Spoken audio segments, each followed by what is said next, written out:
नमस्कार दोस्तों, बहुत बहुत स्वागत है आप सभी का आपके अपने इस YouTube चैनल विधिटेरिया में। दोस्तों मैं हूं एडवोकेट मंजीत त्रिपाठी।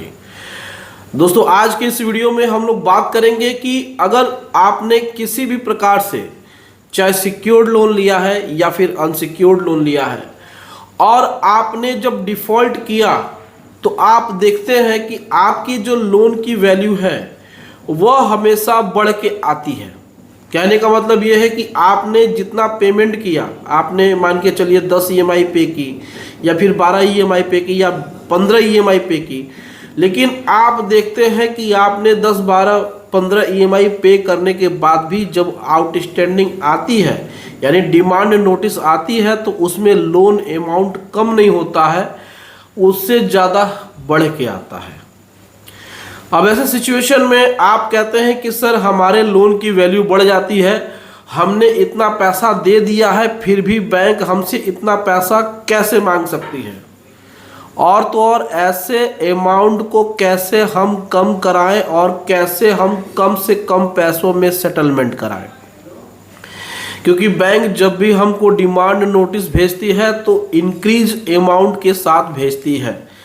जब भी कोई नोटिस आती है तो उसमें आपने देखा है कि आपके पैसे का जिक्र तो है ही नहीं।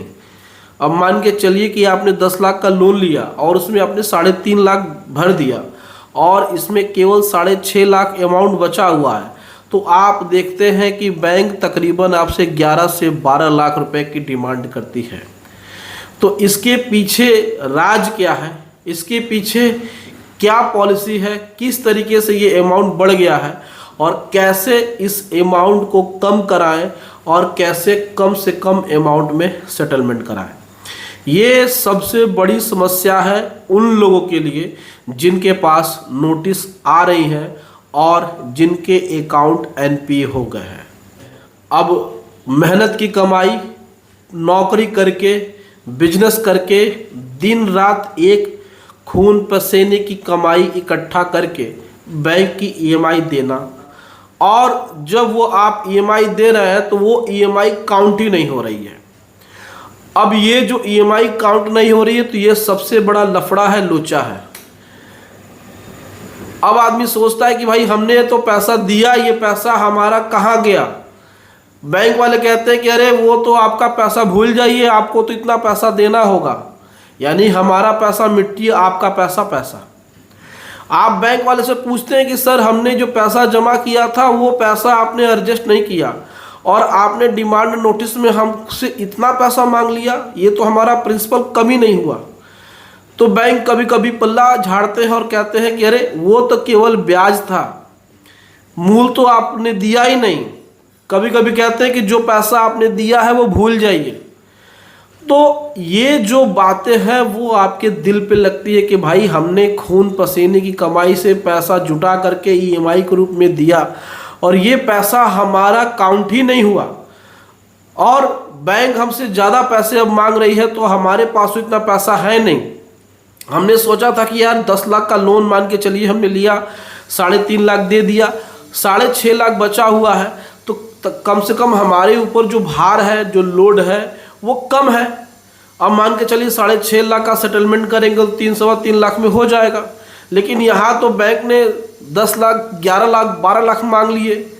अब हम इतना पैसा कहाँ से ले आएंगे।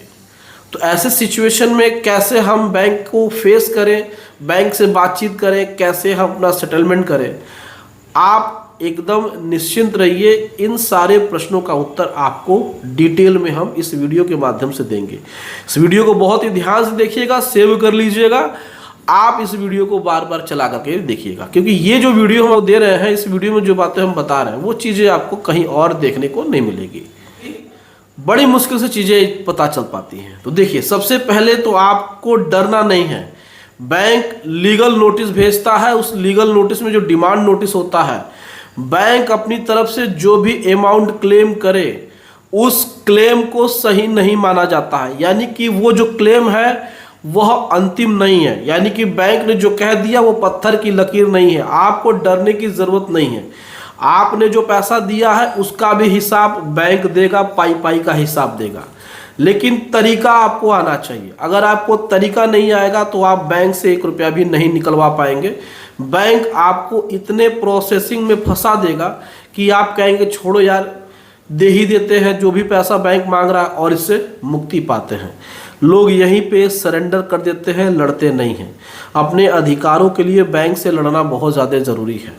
एक एक पाई का हिसाब बैंक देगा। अगर आपने सारी बातों को स्टेप बाय स्टेप फॉलो कर लिया तो फिर आपको कोई प्रॉब्लम नहीं होने वाली है। सबसे पहले तो क्या है कि अगर आपको डिमांड नोटिस आती है तो आप पहला काम करेंगे, बैंक से अपना स्टेटमेंट मांगेंगे। पिछले 1 साल का स्टेटमेंट बैंक से मांगिए।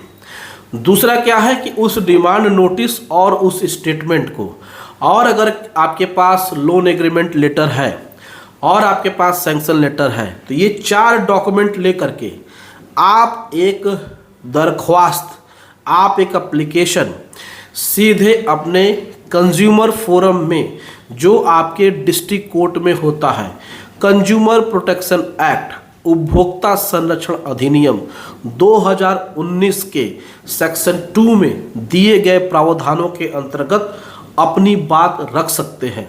एक पिटीशन फाइल कर सकते हैं कंज्यूमर फोरम में, और वहां पर बैंक द्वारा की गई अनियमितता के विरुद्ध, यानी कि डेफिशिएंसी ऑफ बैंक सर्विस के अंतर्गत आप पिटीशन फाइल करके बैंक से क्लैरिफिकेशन मांग सकते हैं, जस्टिफिकेशन मांग सकते हैं कोर्ट के माध्यम से कि हमने जो भी पैसा जमा किया है वो पैसा हमारा कहाँ गया। आप कोर्ट के सामने एक और भी सवाल रख सकते हैं, एक और प्रार्थना कर सकते हैं कि माननीय कोर्ट के द्वारा एक निष्पक्ष ऑडिटर अपॉइंट हो जाए, वो आपके अकाउंट को अपॉइंट करके जो भी रिपोर्ट है वो कोर्ट के सामने रख दे, उस पर जो भी ऑर्डर होगा वो आपको मान्य होगा। तो इस तरीके से जब आप कंज्यूमर फोरम में केस फाइल करते हैं तो यकीन मानिए जो भी आपका इल्लीगल डिमांड नोटिस में जो अमाउंट आएगा वो करेक्ट होकर के वो सही अमाउंट आएगा, और जो भी अमाउंट आएगा आप उसको सेटलमेंट करिए। आपका सेटलमेंट 50% डिस्काउंट पे सेटल हो जाएगा, कोई भी प्रॉब्लम नहीं होगी, आपका सेटलमेंट 50% पे हो जाएगा। तो अगर आप इन बातों का ध्यान रखते हैं और इन बातों को लेकर के चलते हैं तो यकीन मानिए आपके पाई पाई का हिसाब बैंक कंज्यूमर फोरम में देगा और वहां से आपको जस्टिस मिल जाएगा। तो उम्मीद है दोस्तों वीडियो पसंद आई होगी। वीडियो अच्छी लगी हो तो इसको लाइक करिए, इसको अपने दोस्तों में, रिश्तेदारों में शेयर करिए ताकि उनको भी इस वीडियो के माध्यम से लाभ मिल सके, और हमारे चैनल को सब्सक्राइब करके हमें सपोर्ट ज़रूर प्रदान करिए। चलिए मिलते हैं अगली वीडियो में एक नए टॉपिक के साथ। तब तक आप अपना और अपने पूरे परिवार का ध्यान ज़रूर रखें। Thank you so much. जय हिंद दोस्तों।